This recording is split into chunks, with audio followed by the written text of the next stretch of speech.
Foi um fim de semana de uma espécie de catarse coletiva, né, no bolsonarismo, aberta ali a partir dos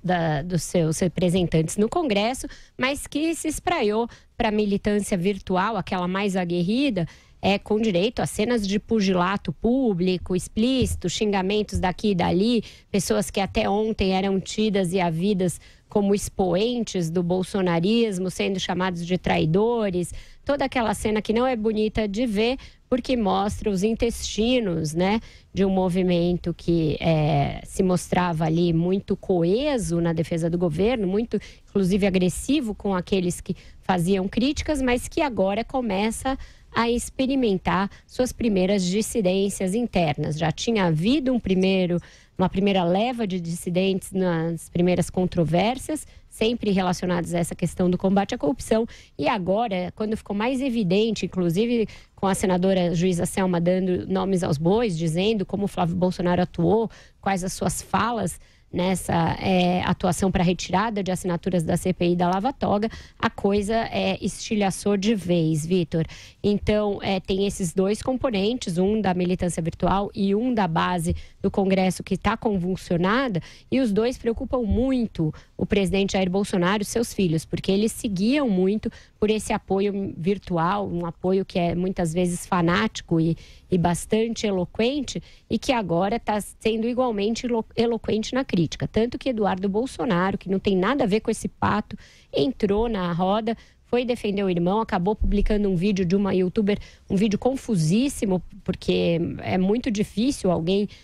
com começo, meio e fim tentar explicar o que está acontecendo. Ela claramente naufragou, falhou miseravelmente ao tentar defender com alguma lógica o que está sendo feito para retirar assinaturas da CPI da Lava Toga, mas com isso ele se indispõe com o Senado, que é a casa que vai ter de votar a sua indicação para a Embaixada do Brasil em Washington. Então ele entra atravessando o samba, publica um vídeo que critica vários senadores, critica o próprio irmão em um dado momento, não resolve em nada a cisânia na base e ainda criou indisposição com os senadores que vão votar a sua indicação. Só para lembrar, o proponente da CPI da Lava Toga é o delegado Alessandro Vieira, que votou em Jair Bolsonaro no segundo turno. Fez um voto meio exótico. Marina Silva no primeiro, Jair Bolsonaro no segundo. Esse já está na oposição e foi bastante ofendido ali no vídeo, bateu boca com o Eduardo Bolsonaro, acusou o futuro embaixador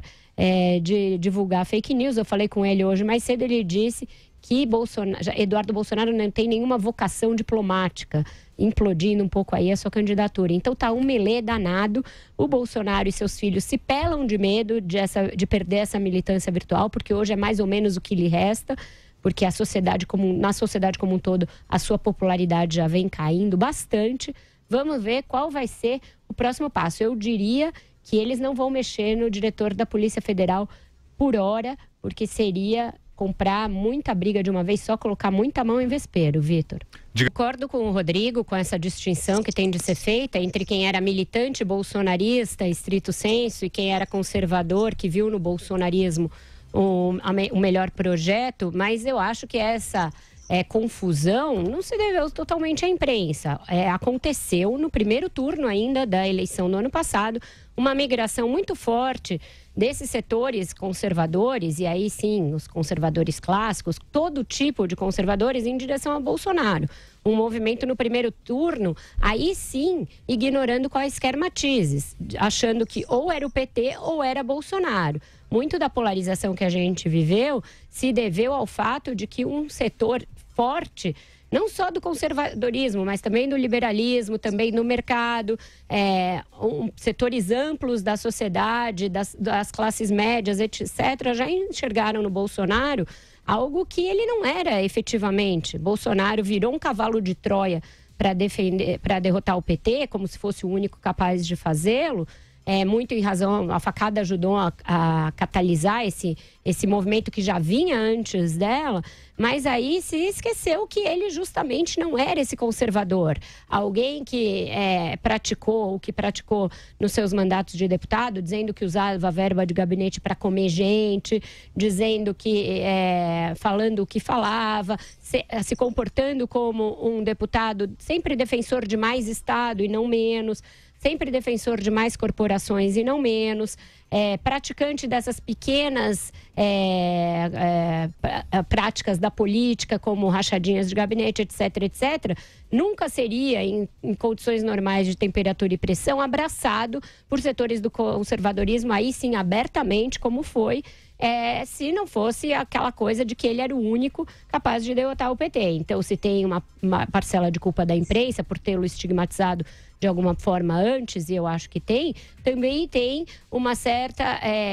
cegueira de setores que depois vão ter de fazer uma meia-culpa por ter abraçado o bolsonarismo tão graciosamente, como se ele fosse solução para todos os males do petismo no poder, quando evidentemente já não era. Não tinha uma base conceitual sólida, não tinha uma base econômica sólida, foi buscar Paulo Guedes meio na última hora, não tinha base social, não tinha base filosófica, não tinha nada. E esse pessoal evangélico, essa coisa já meio que flertava ali com setores mais fanáticos, ela já estava presente quando o resto da sociedade tapou o nariz e foi de Bolsonaro no primeiro turno.